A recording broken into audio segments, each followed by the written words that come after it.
안녕하세요. 책한민국입니다. 오늘 소개할 책은 주역의 눈, 지은이는 이선경, 제17대 한국주역학회 회장, 한중철학회 회장, 조선대 철학과 초빙객원 교수, 한국의 역학인 정역연구의 1인자 학산 이정호, 행촌 이동준을 이어 3대째 동양철학을 연구하고 있다. 대만 국립정치대학에서 주역을 공부하고 성균관대에서 조선 후기 역학사상 연구로 철학 박사학위를 받았다. 성균관대 6.25 문화연구소 한국주역대전 편찬 팀장을 지냈다. 본문을 읽겠습니다. 한국 동양철학계의 기틀을 닦은 1세대 학자인 고 도원 류승국 선생에게 들었던 일화가 있다. 선생은 어린 손주들을 앉혀놓고 늘 이런저런 이야기하는 것을 즐겨했다. 어느 날의 주제는 사람은 깨닫는 삶을 살아야 한다는 것이었다. 손주 하나가 불쑥 물었다. 할아버지는 깨달으셨어요? 짐작할 수 있듯 좀 곤란한 순간이다.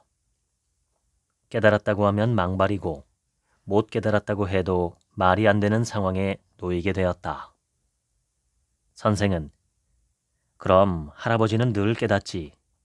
어제도 깨닫고 오늘도 깨닫고 늘 깨닫지. 이렇게 답했다고 한다. 매일매일 깨닫고 늘 새로워지려 노력하며 세상을 떠나는 날까지 변화해 가는 것이 사람이 살아가는 길이다. 논어에 겁의 곡이라는 이가 나온다. 공자가 칭찬했던 인물이다. 그는 늘 허물을 적게 지으려고 노력했다고 한다. 나이 50에 49세 때까지의 잘못을 깨달았다고 한다. 주역에서는 과실을 잘 보충하면 허물 없는 삶을 살 수 있다라고 했다. 매일 오늘을 맞으며 어제의 묵은 허물을 벗고 새로운 날을 빚어가는 것이 사람의 길이라고 말하고 싶다. 역이라는 글자는 바꿀 역이다. 뜻 자체가 변화이다. 이 우주는 한순간도 멈춤 없이 시시각각 변한다. 우리의 몸도 마찬가지이다. 순간순간 세포들은 생멸을 거듭하면서 몸의 균형점을 새롭게 맞추어 간다.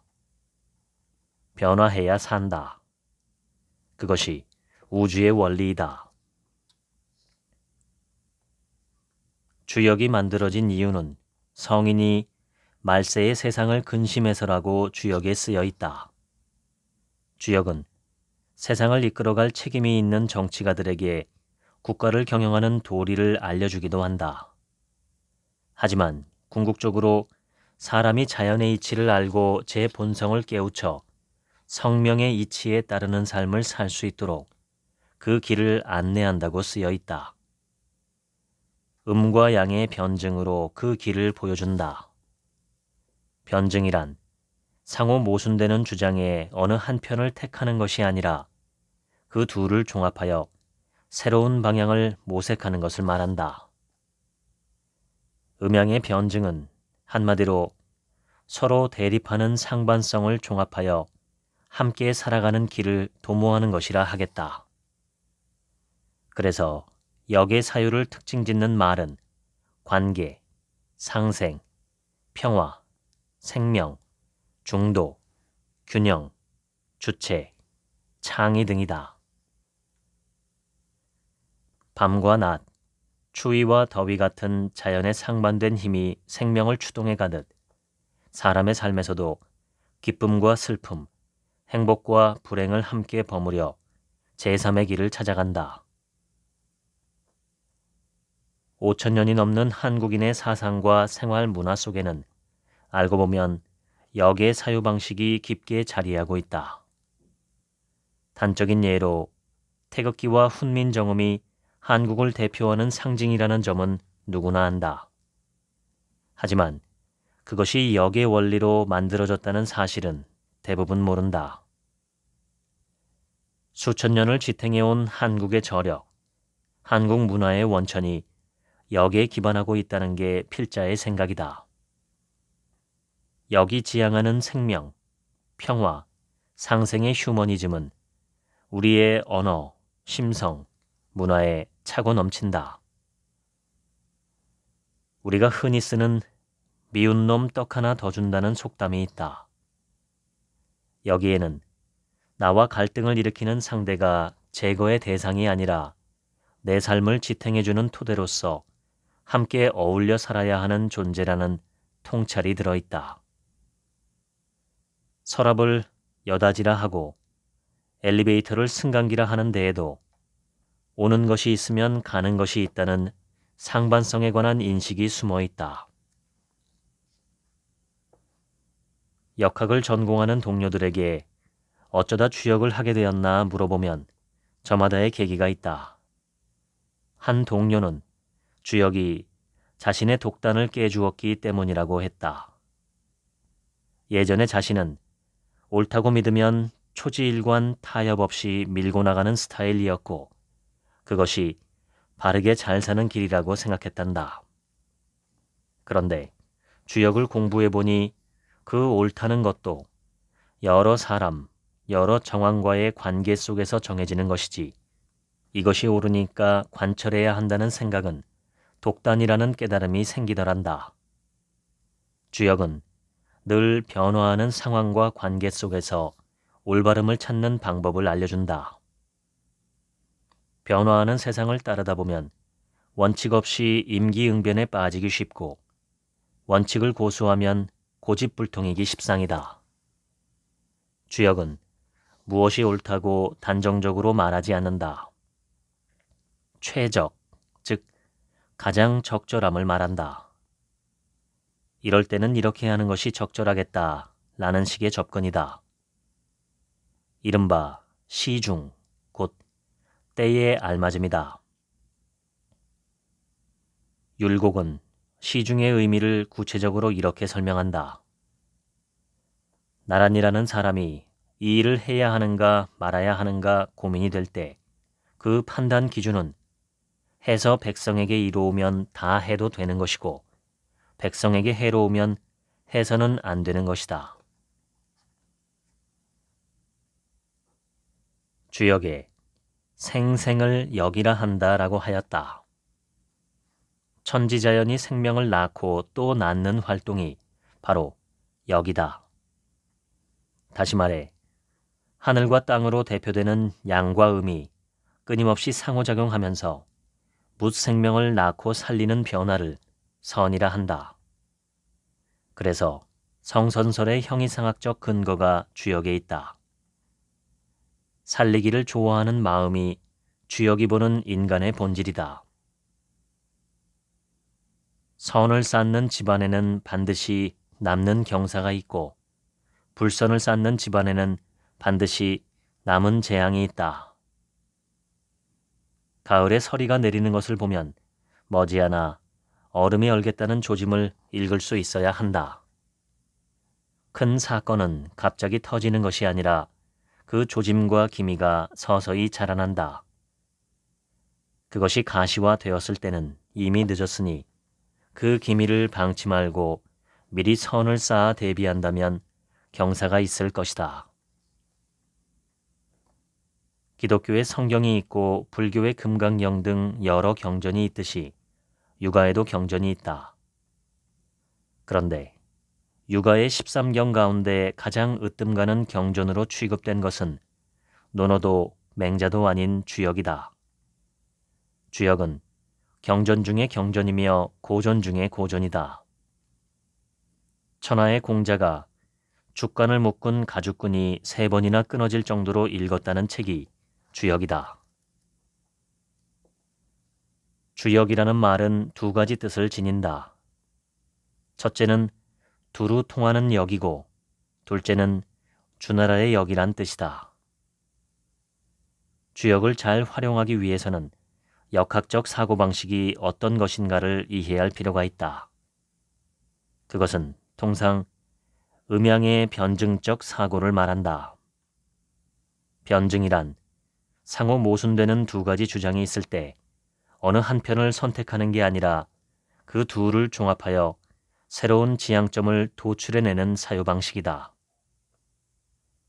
여기의 글자 뜻은 한마디로 바뀌다이다. 변화를 말한다. 세상은 쉬지 않고 변화하며 순간순간 새로운 균형점을 찾아 영속할 수 있다는 생각이 역의 기본 관점이다. 세상이 끊임없이 변화하며 유지된다면 변화의 동력은 무엇일까? 주역은 변화에는 상반된 두 힘의 작용이 숨어 있다고 본다. 밤과 낮이 교차하여 하루가 이루어지고 추위와 더위가 갈마들어 한 해가 된다. 여자와 남자, 올라감과 내려감, 딱딱함과 부드러움 등 이 세상은 대립자, 즉 음과 양의 상호작용으로 생명의 변화를 거듭해 나간다. 우리 속담에 미운 놈 떡 하나 더 준다는 말이 있다. 저 왼수가 없어지면 속이 시원할 것 같지만 그가 사라진다면 나의 생명도 부지할 수 없다는 것이 진리에 가깝다. 곡식을 쪼아먹는 참새가 미워서 다 없애버리면 병충해가 들끓어 흉년과 기근을 면할 수 없는 법이다. 왼수 덩어리와 지지고 볶으며 양보와 타협, 균형과 조화를 이루는 지혜가 나의 생존을 위해서도 필요하다. 그렇게 미운정 고운정 들어가며 함께 사는 것 아니던가. 또 하나의 예를 들어보자. 초복, 중복, 말복의 삼복은 여름 더위의 절정이다. 3번 엎드린다는 삼복인데 무엇이 엎드린다는 말인가? 보통 더위의 절정에 겨울 기운이 와서 엎드린다고 풀이한다. 실제로 말복이 지나면 더위는 그 위세를 떨구며 겨울 기운은 허리를 펴고 서서히 일어나기 시작한다. 무엇인가 극성을 부리거나 맹위를 떨친다는 것은 곧 그러한 현상이 바뀔 거라는 의미이다. 이를 극한에 이르면 반대편으로 되돌이킨다 라는 말로 표현한다. 초승달은 자라나기 마련이며 보름달은 꺼져들기 마련이다. 어둠이 극한에 이르면 곧 새벽이 온다는 뜻이다. 한낮의 더위도 수그러들기 마련이다.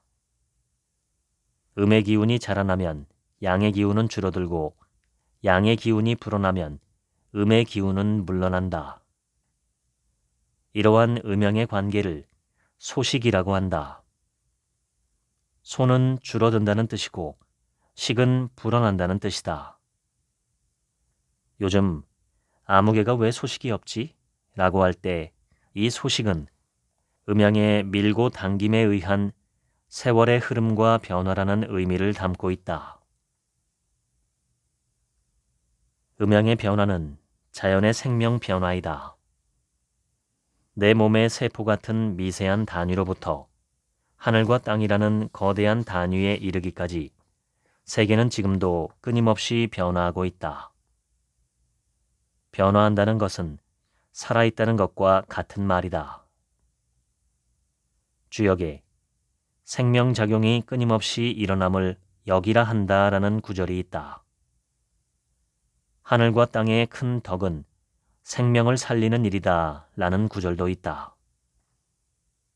주역은 이러한 마음을 인이라 한다. 식물의 씨앗을 인이라고 한다. 복숭아 씨를 도인이라고 하고 살구 씨를 행인이라 한다. 씨앗은 생명의 핵이다.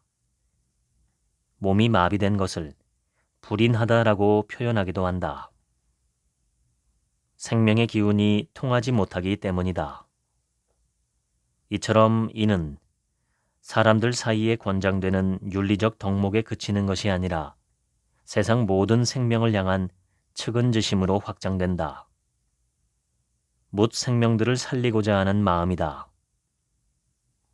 인이란 사람다움이다 라고 하는데 사람다운 사람은 못 생명을 귀하게 여기고 너와 내가 다 잘 살게 노력하는 사람이라 할 수 있다. 천지인 삼재는 우주를 셋으로 구분하는 사고방식의 하나이다. 이러한 사고방식은 동서양을 막론하고 고대로부터 광범위하고 다양하게 나타난다. 세상을 셋으로 구분해 설명하는 이른바 삼수의 세계관은 샤머니즘에서 두드러진다. 동아시아의 샤머니즘은 이 세계를 천상, 지상, 지하 또는 하늘, 땅, 물속 세계로 구분한다. 이 세 개의 세계를 관통하는 것은 나무인 경우가 많다. 서양에도 이러한 관념이 있어서 이그드라실이라 불리는 북유럽의 우주나무 역시 천상계, 지상계, 지하계를 이어준다. 그리스 신전의 무녀는 세발 의자에 앉아서 신탁을 받는다. 천지인 삼재 사상을 한마디로 하면 하늘과 땅의 소산인 인간, 그러나 하늘과 땅이 만물을 낳고 기르는 사업에 참여하여 그것을 완수하는 귀한 존재인 인간으로 요약된다. 삼재는 세계의 기둥이란 말로 천지인 삼재는 우주를 지탱하는 세 기둥이 하늘, 땅, 사람이라는 뜻이다. 하늘의 길은 음과 양으로 세우고 땅의 길은 부드러움과 단단함으로 세우며 사람의 길은 어짐과 의로움으로 세운다 라고 하였다. 천지인이 각기 음양의 대립면을 지니며 그 밀고 당김에 의해 이 세상이 돌아간다는 것이다. 단단함과 어짐이 양의 작용을 하며 부드러움과 의로움은 음의 작용을 한다. 이 세계의 존재자들은 돌멩이 하나까지도 모두 하늘과 땅이라는 부모에게서 나왔다. 그런 점에서 사람은 그 외의 존재자들과 천지 부모의 기운을 나누어 받은 동기간이다. 형제자매 사이를 칭하는 동기간이란 말은 어느새 잘 쓰지 않는 낯선 용어가 되어버렸다. 어릴 적에는 동기간에 사이좋게 지내야지라는 어른들의 말씀을 종종 듣곤 했다. 동기간이라는 글자를 살펴보면 부모의 기운을 한 가지로 지닌 사이라는 뜻이다. 나와 우주의 모든 존재자는 가깝고 먼 차이는 있어도 서로 하나의 기운으로 연결된 생명들이다.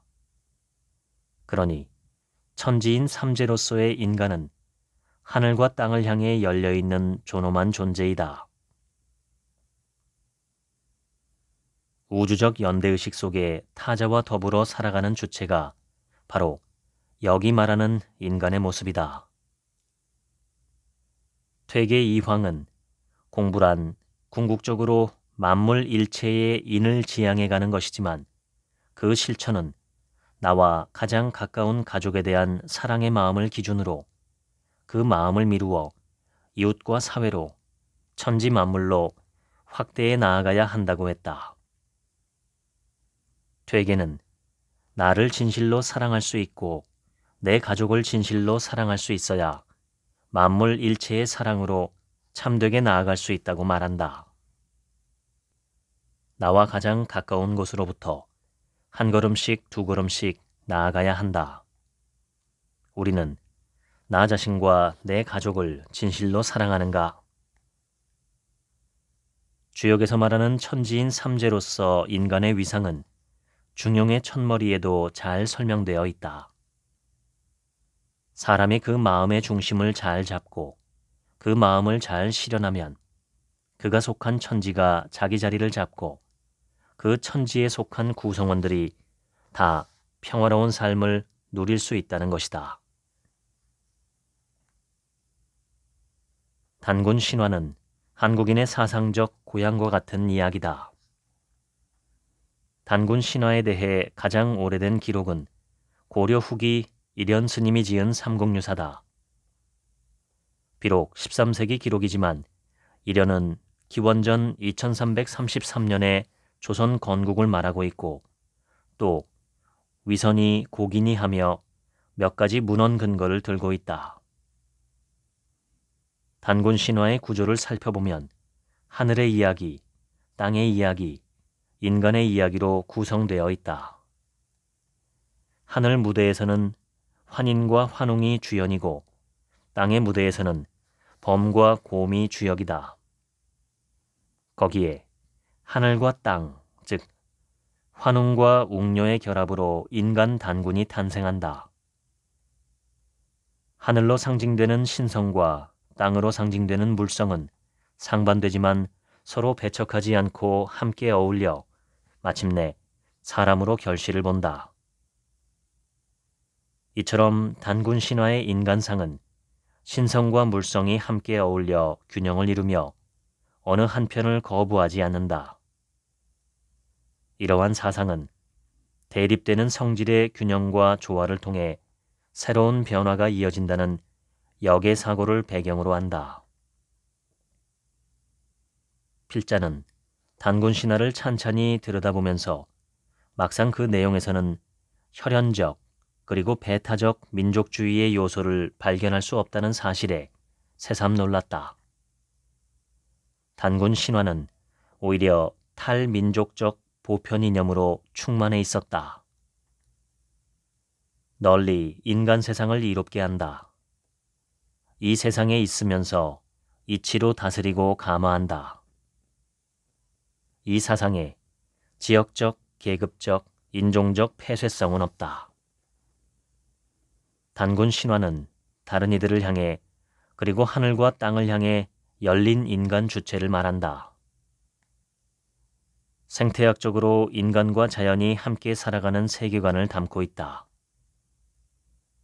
홍익인간이라 할 때의 인간 세상과 제세이화라 할 때의 세상이라는 무대는 단순히 인간 사회를 의미하는 차원을 넘어 하늘, 땅, 사람이 함께 어우러지는 그러한 세상이라 생각된다. 단군 신화는 더 이상 혈연적 민족주의라는 울타리에 갇혀서는 안 된다. 민족을 넘어 인류적 차원으로 나아갈 수 있는 확장성과 소통성을 지니고 있다. 일현 스님은 단군 신화를 삼국유사의 제1첫머리에 배치하였다. 우리 문화유산을 갈무리한 책의 첫머리에 단군 신화를 배치한 의미를 소홀하게 생각할 수는 없다. K-드라마가 보여주는 한국 특유의 휴머니티와 갈등 해소 방식의 무의식적 원천은 무엇일까? 미워도 존재 자체로 존중하며 함께 살기를 포기하지 않는 상생의식일 것이다. 그리고 그 바탕에는 음양의 상생적 관계 맺음을 통해 생명 살림의 인을 지향하는 역학적 사유가 자리하고 있다. 도를 배움은 집착이 없음이니 인연 따라 이르는 곳에 논이네. 푸른 하계 골짜기 잠시 떠나와 흰 갈매기 오가는 물가에서 즐기네. 몸붙인 이 세상은 구름천리요. 하늘 땅은 바다의 한 모퉁이일세. 초가집에 애우라지 하룻밤 붙이니 매화와 달이 풍류로구나. 20세의 율곡 이이가 금강산 생활을 마치고 승려 보응과 함께 내려오는 길, 지인의 집에서 하루 묵으며 지은 시이다. 풍류를 사전에서 찾아보면 속된 일을 떠나서 풍치가 있고 멋스럽게 노는 일, 음악을 예스럽게 이르는 말 등으로 풀이된다. 우리나라 고문헌을 모아 번역한 고전 번역원 사이트에서 풍류를 검색해보면 대략 19,000건에 이른다. 그만큼 풍류는 우리 역사와 문화에서 흔하게 쓰여온 말임을 알 수 있다. 풍류라는 말은 언제부터 쓰였고 본래 의미는 어떤 뜻이었을까? 삼국사기와 삼국유사를 보면 6세기 신라 진흥왕이 화랑도를 창설하였는데 이를 풍월도, 풍류도라고도 불렀음을 기록하고 있다. 최치원이 쓴 날랑비서에서 우리는 풍류의 구체적 내용을 만나볼 수 있다. 나라에 현묘한 도가 있는데 풍류라 한다. 풍류의 가르침을 베푼 근원은 선사에 상세히 갖추어 있는데 실로 삼교를 포함하고 묻 생명을 만나 변화시킨다. 이를테면 들어가 집에서 효도하고 나와서 나라에 충성하는 것은 공자의 가르침이고 무의로서 일에 대처하고 말없는 가르침을 행하는 것은 노자의 종지이며 악을 짓지 않고 선을 받들어 행하는 것은 석가의 교화이다. 최치원이 보는 풍류도의 핵심은 삼교를 포함한다와 묻 생명을 만나 변화시킨다에 있다. 삼교는 유교, 불교, 도교이고 삼교를 포함한다는 각각의 가르침이 배척되지 않고 하나로 융합했음을 뜻한다. 사람은 홀로 사는 존재가 아니다. 풍류도는 사람이 만남을 통하여 선한 영향을 주고받으며 함께 어울려 살아가는 공동체를 추구한다. 공자는 도가 사람에게서 멀지 않으니 사람이 도를 한다고 하면서 사람을 멀리하면 도라고 할 수가 없다라고 하였다. 놀랍게도 도 자체가 목적이 아니라 도의 목적이 궁극적으로 인간 해방과 인간 성숙에 있다는 의미를 읽을 수 있다. 우리가 진리를 찾아다니는 이유는 그 가르침에 충성을 다하기 위해서가 아니라 그 가르침을 통해 나 자신을 찾기 위해서이다. 진리에는 국경이 없다. 진리란 특정 종족이나 지역에 국한되지 않는 보편성을 지닌다. 풍류도는 이질적인 것, 대립항들이 충돌하여 파멸하는 것이 아니라 오히려 너와 나를 성숙하게 한다. 묻 생명들을 만나서 변화시킨다는 생의 철학이다. 태극은 고대로부터 오늘날에 이르기까지 한국인의 사랑을 받으며 줄기차게 쓰여온 문양이다.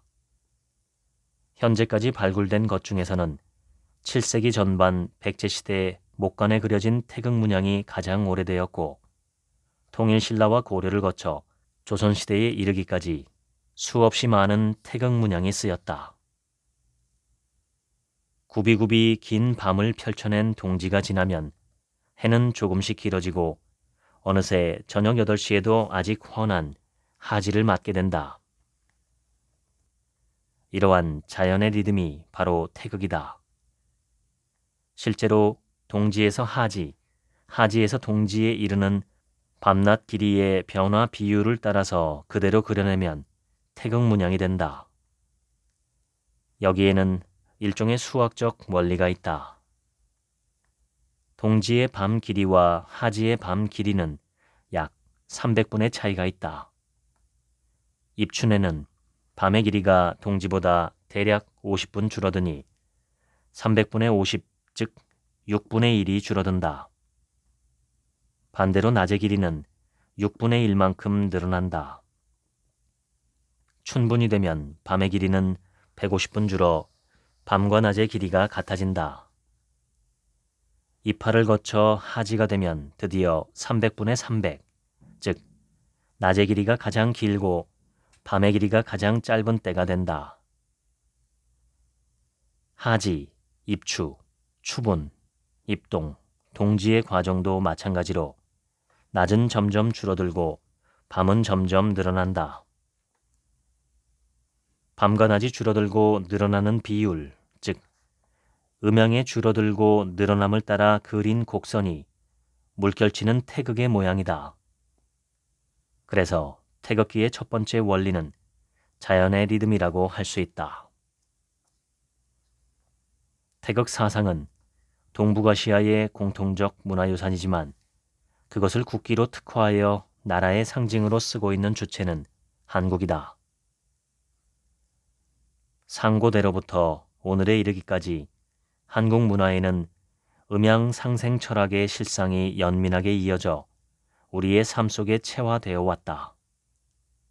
바로 이것이 한국의 저력이며 어느 나라의 국기와도 닮지 않은 우리의 태극기가 담고 있는 삶의 철학이다. 조선 사람의 가장 두드러진 특징은 열렬한 민족 정신이다. 조선 사람은 애국심과 자신의 친구, 가족, 왕과 나라에 대한 충성심 때문에 종종 위험하고 고통스러운 일을 맞았으며 자신이 지키려는 원칙을 위해서라면 그것을 대수롭지 않게 여긴다. 끝까지 용감하여 좀처럼 패배를 인정하지 않는다. 구한말, 호수돈 여고를 세워 개성지역의 여성 교육에 공헌했던 엘라수 와그너는 그녀의 저서에서 한국인의 특징을 이렇게 묘사했다. 열렬한 민족 정신, 자신이 지키려는 원칙을 위해서 위험과 고통도 대수롭지 않게 여기던 사람들, 패배를 인정하지 않는 용감함. 이것이 당시 한 서양 선교사의 눈에 비친 조선인의 특징이다. 을사늑약 뒤에 정작 당황했던 쪽은 일본인들이었다는 말이 있다. 조선의 임금이 일본의 국권을 넘겨주겠다고 도장을 찍었는데 왜 백성들이 왕의 말을 따르지 않고 의병까지 일으키는지 이해할 수가 없었다는 것이다. 일제가 3.1 만세운동 이후 만세운동이 일어났던 지역을 지도로 만들어둔 소요 일람 지도를 보면 그것은 전국적이고 전민족적인 항거였음을 한눈에 알 수 있다. 임금이 도장을 찍었거나 말았거나 전 국민이 일어나 불의한 침탈에 항거하고 삶의 안락함 대신 자신이 지향하는 가치를 위해 위험하고 고통스러운 삶을 기꺼이 감내하는 이런 행동은 누가 명령한다고 해서 가능한 일이 아니다. 개개인의 주체적 결단과 불굴의 의지로 스스로 결행해 나가는 일이다. 오늘날의 한국인은 조선 왕조의 후예이며 조선을 이끌어간 중심 사상은 성리학이었다.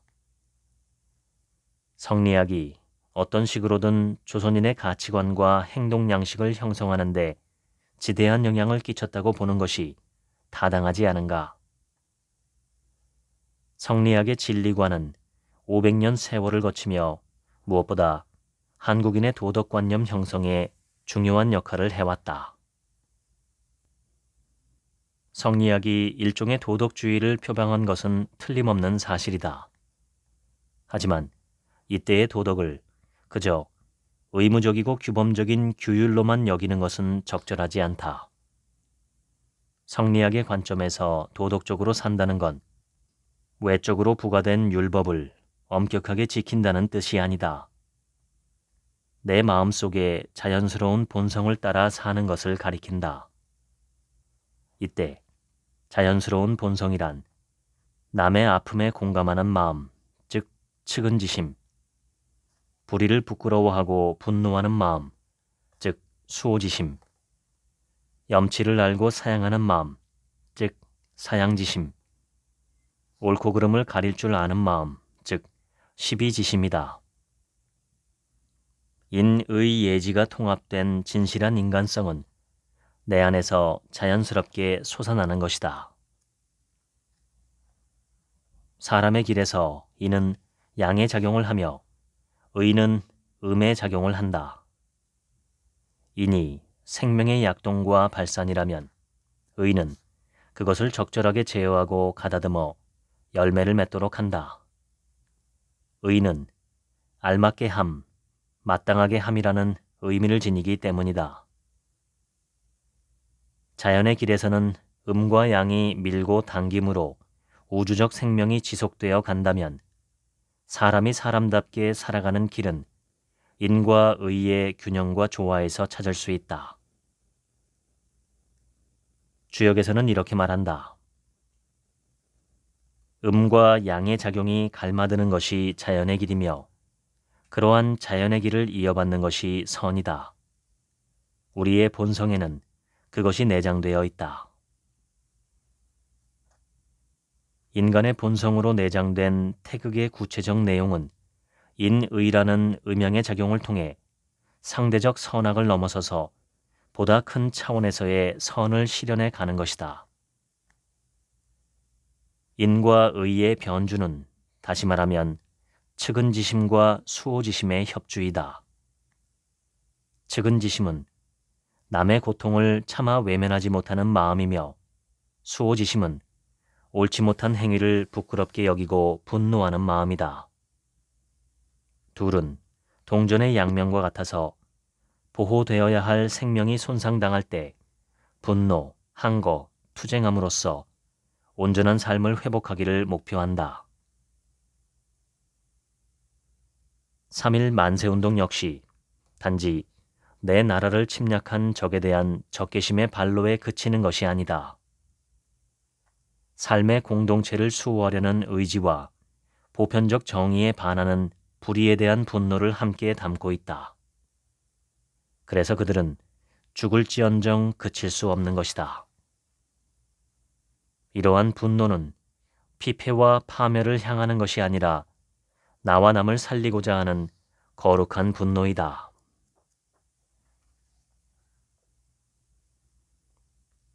오늘날 세계 유수 언어학자들은 훈민정음이 합리적이고 과학적이며 독창적인 문자라고 거듭 평가한다. 하지만 그들이 아직 포착하지 못한 것이 있다.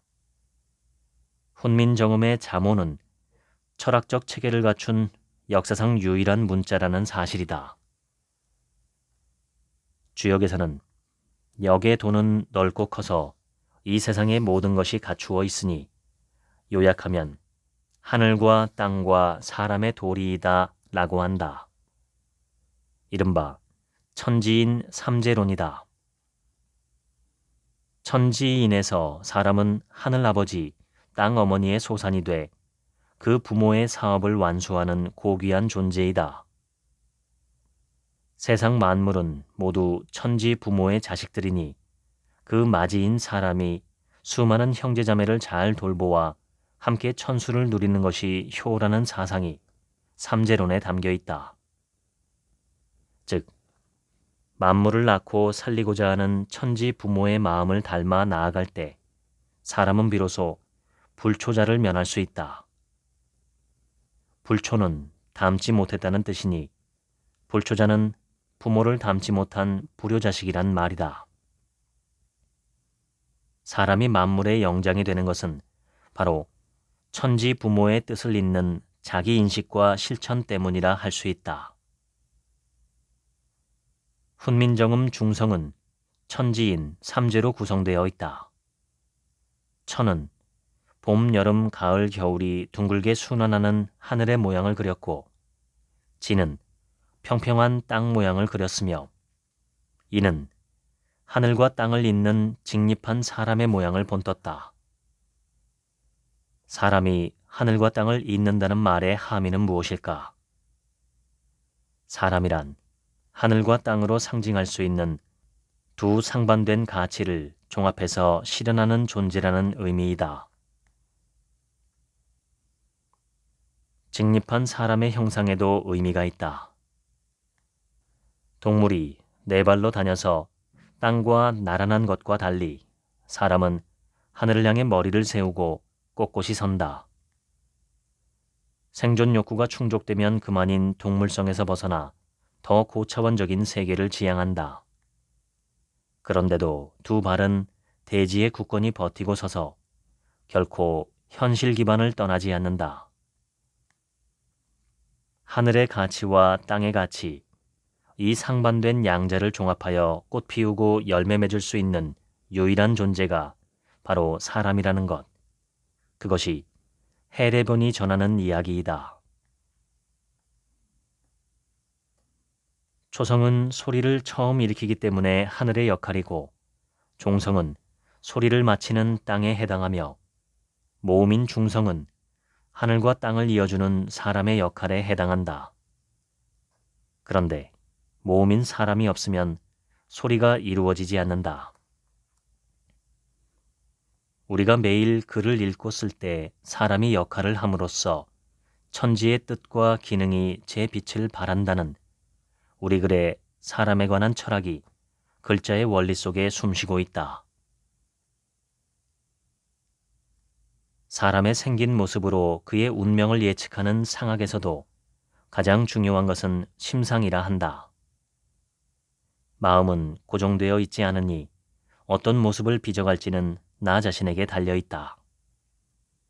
훈민정음 역시 자연과 사람의 삶이 어떤 법칙 아래에 있음을 말하면서도 그것을 뛰어넘는 인간의 의미를 보여준다. 사람은 운명론적인 존재가 아니라 자신의 존재의 의미를 끝없이 창출할 수 있는 열린 존재이다. 훈민정음 창제는 조용한 혁명이다. 첫째는 글 모르는 사람들이 누구라도 손쉽게 문자 생활의 혜택을 누릴 수 있게 되는 문자 혁명이며, 둘째는 이 문자를 쓰는 모든 사람이 그 자신이 하늘과 땅을 잇는 가치 창조의 주체이자 어떤 고정된 틀로 규정되지 않는 고귀한 존재임을 선언하는 인간 혁명이다. 훈민정음은 하나의 문자에 그치는 것이 아니라 인류가 지향해야 할 이상적인 인간에 대한 꿈이다. 여러 해 전 부모님과 동행하여 홍콩 여행을 다녀온 일이 있다. 연세가 지긋한 어른을 모시고 가는 해외 나들이라 약간 염려되는 마음도 들어서 주역점을 쳐보았다. 우연하게도 여행을 뜻하는 려괴를 얻었고 비교적 안정적인 두 번째 자리에 효를 얻었다. 그 점의 내용은 이러하다. 나그네가 여관에 들어가는데 노잣돈을 간직하고 마음이 고든 하인 아이를 얻는다. 그러니 끝내 잘못됨이 없을 것이다. 이 점사에서 하인 아이는 필자 자신을 가리킨다고 생각했다. 나만 잘하면 된다는 뜻이로구나. 이렇게 해석하고 무사히 잘 다녀왔다. 사실 려괴는 그리 편안한 괴가 못 된다. 려는 나그네라는 뜻으로 집에 기거하지 못하고 떠돌아다니는 형상이다. 두 번째 자리인 이효의 점사가 그런대로 무난할 뿐 나머지 효의 점사들은 평탄치 못하거나 상당히 험하다. 그 와중에 용케도 그럭저럭 괜찮은 여행이 되겠다는 점괘를 얻었으니 신통한 일이었다. 어떤 일이 생겼을 때 또는 공부 삼아 때때로 주역점을 쳐보는데 대체로 유의미한 결과를 얻는다. 현재 내가 처한 상황을 한 걸음 떨어져서 다시 생각해 보거나 미처 생각지 못한 다른 관점에서 접근하는 계기를 얻기도 한다. 솔직히 고백하자면 나 자신도 희한하다는 생각이 든다. 시초, 즉 점을 치는 50개의 가느다란 막대기를 헤아리거나 동전을 던지는 행위가 무엇인데 이런 결과를 낳는가? 정신분석학자 칼 융은 그의 연구에 주역점을 깊이 적용했다. 그는 주역점이 주지적이기보다는 명상적 지혜를 구하려는 사람들에게는 좋은 도구가 될 수 있다고 하였다. 동시에 미숙하고 유치한 사용으로 오용될 여지가 많다는 점에 대해서도 우려를 표했다. 그는 주역점의 원리를 학문적으로 설명하고자 노력한 결과 동시성 원리라는 이론을 제창했다. 오랫동안 만나지 못한 누군가를 생각하는데 그에게서 전화가 온다든지 어젯밤 꿈에 보인 이의 부고를 오늘 받는 경우 등이 그러한 사례로 거론된다. 서로 연관성이 없어 보이는 사건들이 시간적 공간적으로 연결되어 있다는 것이다. 전통적 용어로는 이러한 연관성을 감흥이라고 한다. 어떤 자극이 일어나면 그것을 느껴서 호응한다는 뜻이다. 점치는 자와 주역의 원리 사이의 감응이다. 감응은 시각적인 괴로 드러난다. 이러한 감응이 가능한 바탕에는 사사로움이 없는 무심함, 진실함이 전제되어 있다. 점이란 우주 자연의 원리와 감응하는 것이다. 제대로 점을 치기 위해서는 내 마음의 본래 바탕으로 돌아가도록 욕심을 내려놓아야 한다. 점치기는 우리 의식의 심층에서 본래 자아와 조우하는 명상의 한 방법으로 이해되어야 한다.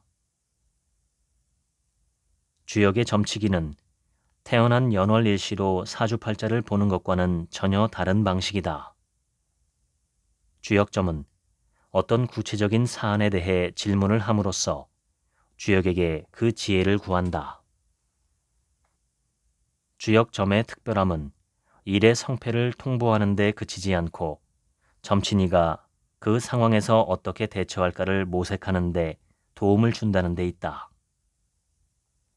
하나의 사례로 점을 쳐서 건괴의 첫 번째 효를 얻었다고 하자. 점사는 물에 잠긴 용인이 쓰지 말라라는 간단한 통보이다. 평생 잠룡의 상황만 계속된다면 어떻게 해야 할까? 이에 대해 주역은 긴긴 조언을 덧붙인다. 물에 잠긴 용인이 쓰지 말라 한 것은 무슨 말인가? 잠룡은 용의 덕을 지니고서 숨어 사는 사람이다. 시류에 따라 자신의 신념을 바꾸지 않으며 자신의 명성을 이루고자 하지도 않는다. 세상을 피해 살아도 번민하지 않으며 남들이 알아주지 않아도 그 때문에 고민하지 않는다.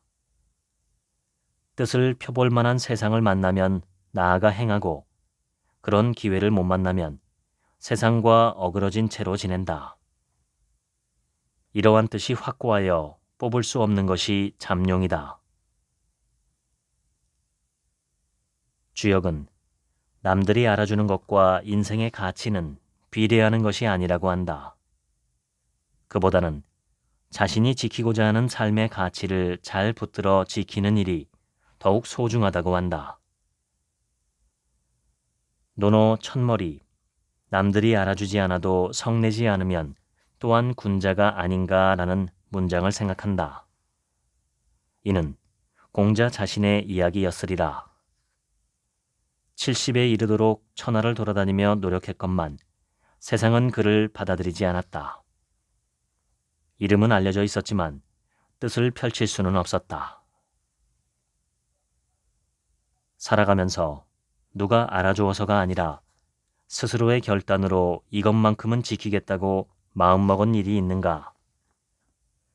공자나 충무공과 같이 엄청나게 훌륭하지는 않더라도 스스로 결단하는 무엇이 한 가지라도 있다면 그것이 내 삶의 등대가 되고 내 삶을 의미 있는 것으로 만들지 않을까. 주역이 단순한 점서가 아니라 마음을 씻는 경전, 세심경으로 불리는 이유는 어떤 상황에서도 삶을 긍정하고 가꾸어 나갈 수 있는 길을 열어주기 때문일 것이다. 몇 해 전 비교적 젊은 나이에 연구소의 소장을 맡게 된 지인의 이야기다. 자신보다 나이가 많은 직원들도 있는데 어떻게 이끌고 가야 할지 고민이 많았다. 엄격하게 관리해서 함부로 행동하지 못하게 해야 할까? 타협적인 태도로 나가야 할까? 필자는 주역점을 제안했다. 중부괴를 얻었다. 중부라는 글자는 가운데, 즉 마음속이 미덥다는 뜻을 지닌다.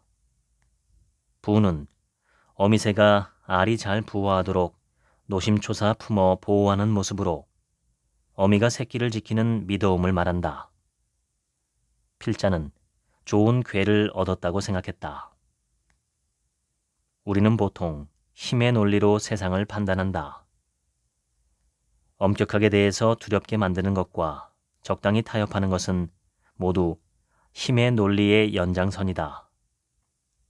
주역은 전혀 다른 이야기를 한다. 진심을 다하라는 것이다. 불안해하지 말고 믿음을 지니고 정성껏 일하라고 조언한다. 이렇게 하는 게 결코 쉬운 일은 아니다. 너무 순진하고 심지어 어리석게 느껴질 수도 있다. 만만해 보이면 시달림을 받는 것이 세상살이 아니던가. 그러나 주역은 이러한 삶의 방식을 권면하며 믿음을 지니고 나아가면 하늘도 호응할 것이라고 격려한다. 주역의 사유에서 개체와 세계 전체는 하나로 연결되어 있으며 외부 세계의 이치와 나의 본성에는 모두 천리가 관통하고 있다.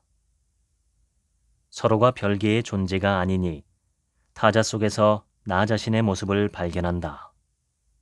나는 고립된 존재가 아니라 뭇 생명들의 우주적 연대 속에 존재한다는 것이 역의 인식이다. 새해 한 지인의 카카오톡 대문에 골짜기가 도도지고 높은 산과 언덕들이 낮아지는 그런 한 해라는 글이 올라 있었다.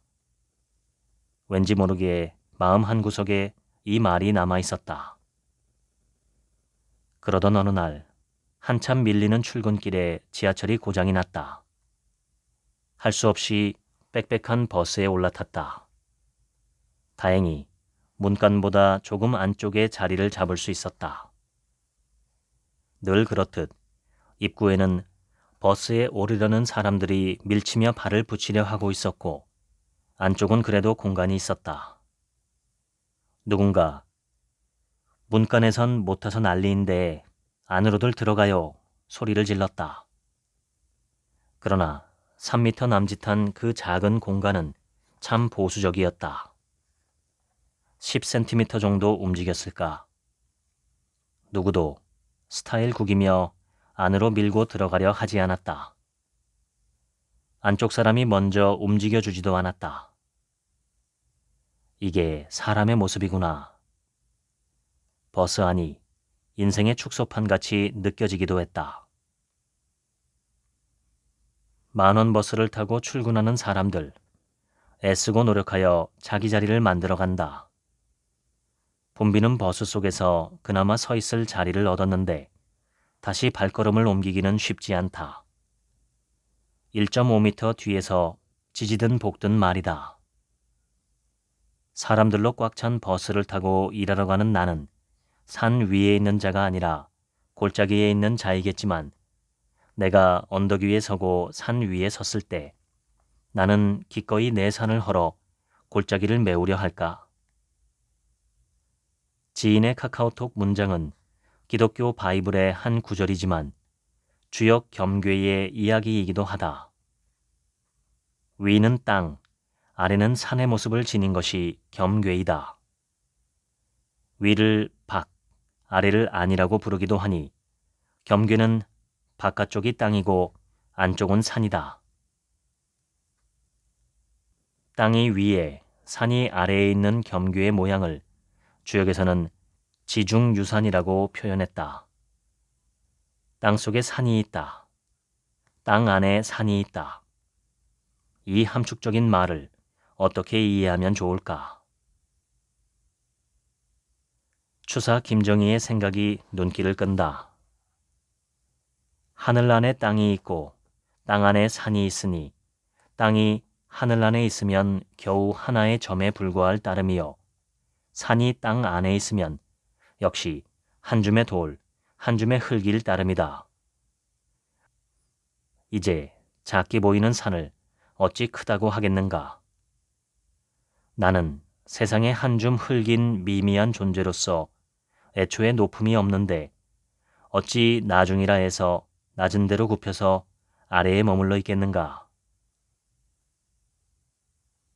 광대한 땅에 안긴 산의 모습은 본래 작아서 낮추고 말 것도 없으니 있는 모습 그대로 존재하면 될 일이라고 추사는 생각한 듯하다.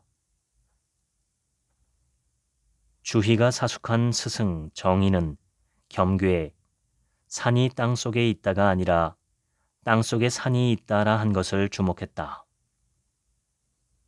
높은 자가 낮은 곳으로 내려와 있는 게 아니라 낮게 있으면서 고귀함을 간직한다는 의미로 읽었다.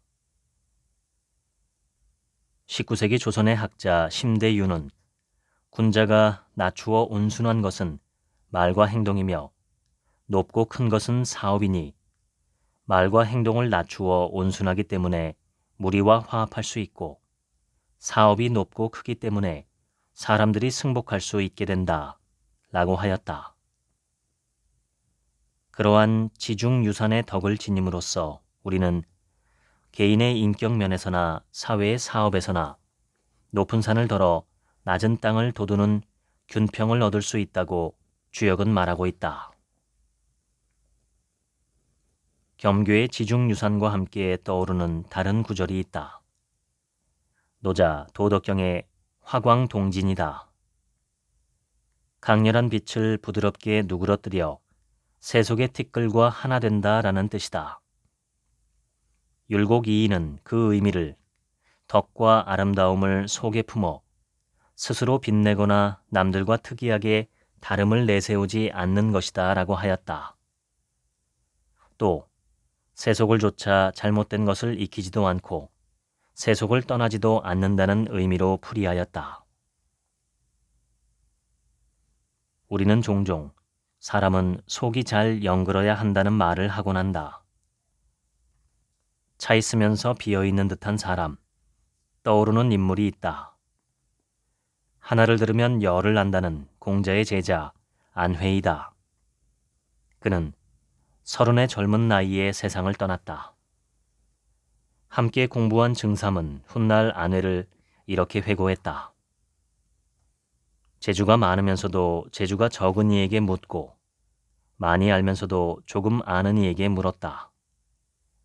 가졌어도 없는 듯하고 가득해도 비어있는 듯하며 남이 내게 잘못해도 따지지 않는 것을 예전에 내 친구 안회가 그렇게 했다.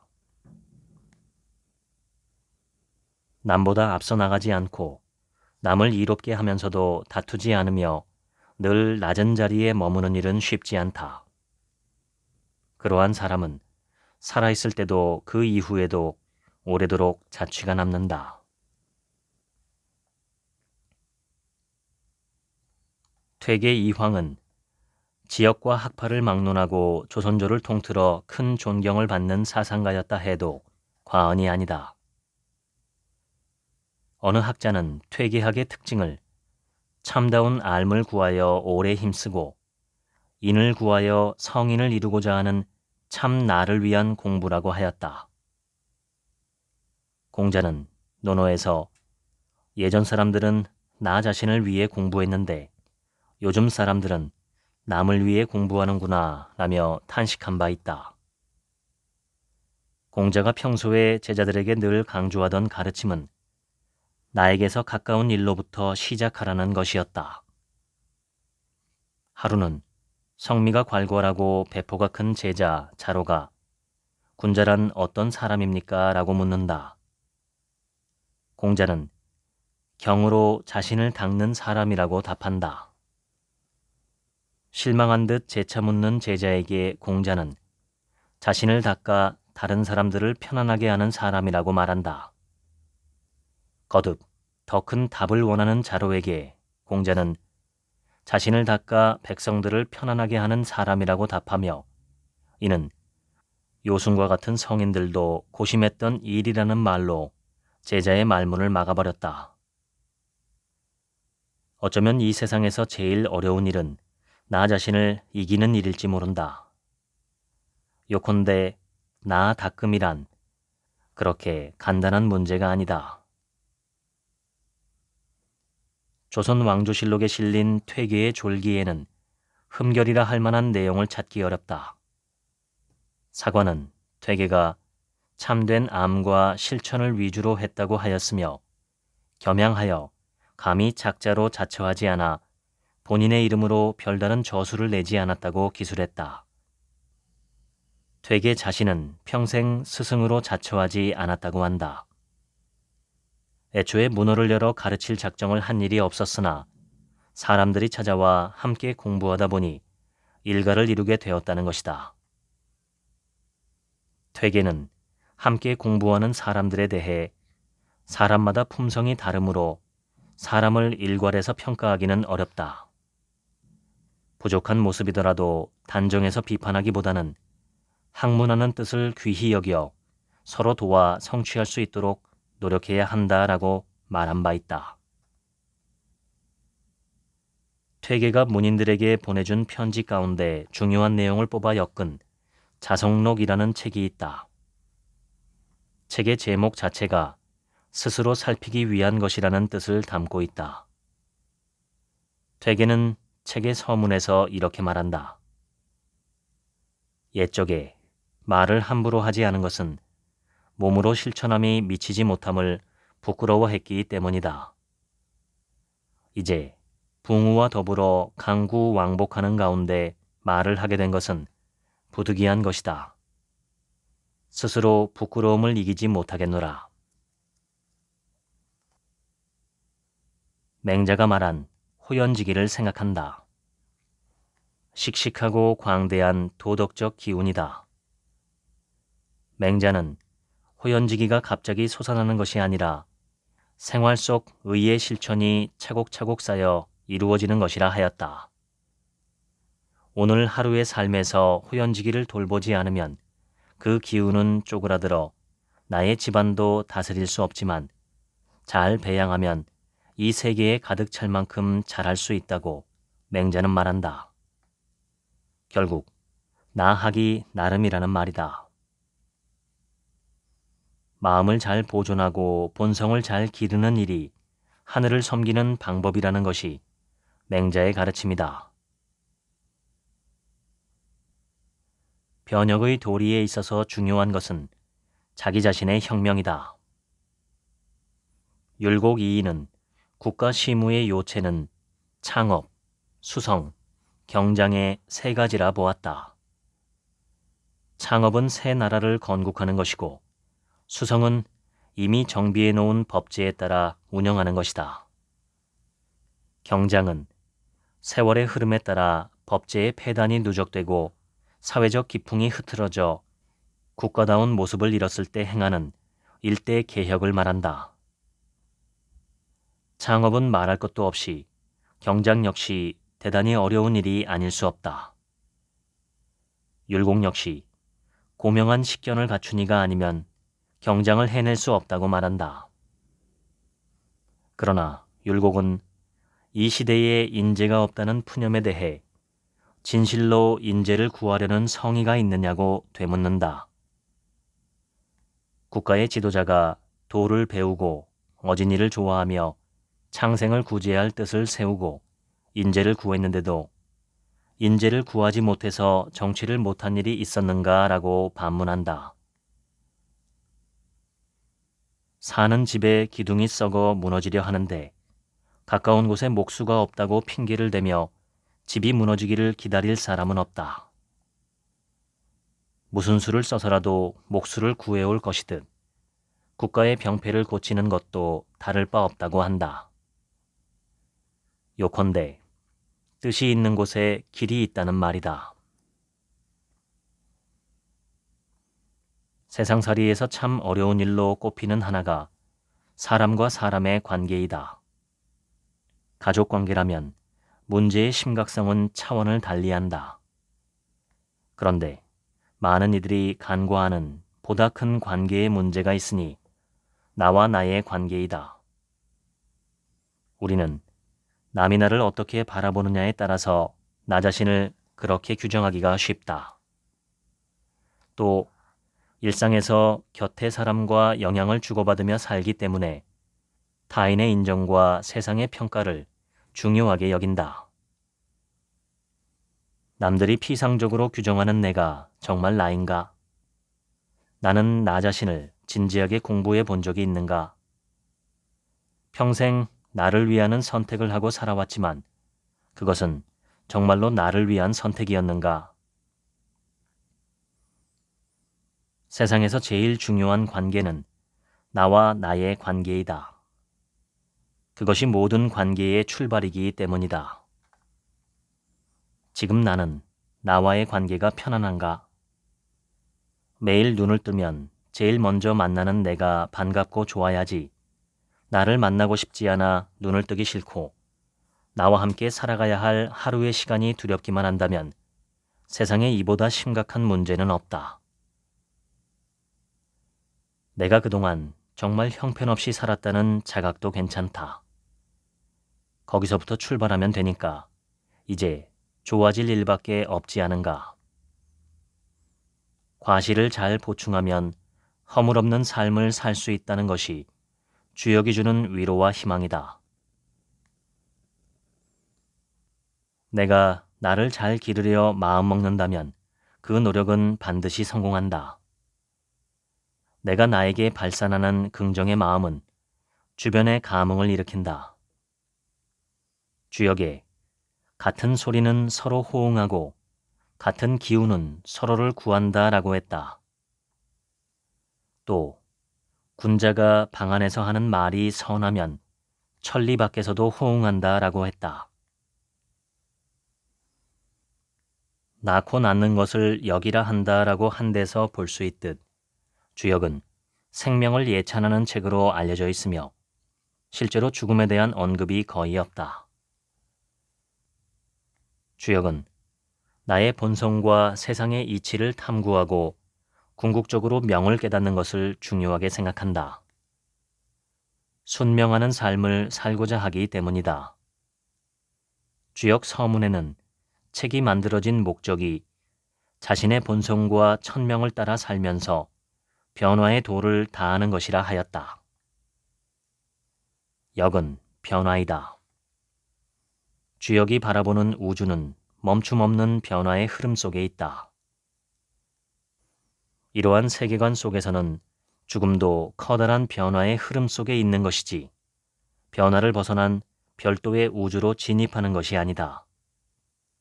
죽음이란 변화의 한 마디를 마친 것뿐이다.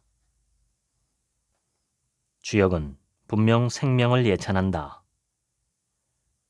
낳고 낳는 활동이 끊임이 없는 것을 역이라 한다라고 하여 생생을 역의 본질이라 한다. 이 생생을 가능하게 하는 동력은 음과 양의 상호작용이다. 밤이 한 번 지나고 낮이 한 번 지나 하루가 이루어진다. 더위가 한 차례 오고 추위가 한 차례 와서 한 해가 이루어진다. 들숨과 날숨, 눈의 깜빡임, 밀물과 썰물의 작용 등이 모두 음의 움츠림과 양의 펼침 작용이다. 생생이란 정확하게는 생사, 생사의 연속이다. 우리의 삶 자체가 작은 단위에서 삶과 죽음의 연속이자 통일이다. 날로 새롭고 나날이 새로우라 라는 대학의 구절은 매일매일 작은 죽음을 경험함으로써 자신의 인격을 늘 새롭게 갱신하라는 뜻이 된다. 시시각각 변화하는 세계에서 진실로 존재하는 것은 이 순간뿐이다. 하늘 아래 모든 사물은 끝없는 변화 속에 순간순간 존재한다. 이것이 죽음의 문제에 대한 주역의 답이라 생각한다. 살면서 부귀하든 빈천하든 그 명에 따라 순리롭게 살다가 돌아간다. 의심 없이 편안한 모습, 그것이 주역의 사생관에 따른 삶의 모습이 아닐까 한다. 맹자는 이렇게 말했다. 자신의 마음을 다하면 본성을 알게 되고 본성을 알면 하늘을 알게 된다. 그 마음을 보존하고 그 본성을 기르는 것이 하늘을 섬기는 방법이다. 일찍 죽음과 장수함을 다른 것이라 여기지 않고 자신을 닦아 기다림이 천명을 세우는 것이다. 지금까지 주역의 눈 읽어드렸습니다. 오늘 하루치 생각은 없습니다. 들어주셔서 감사합니다.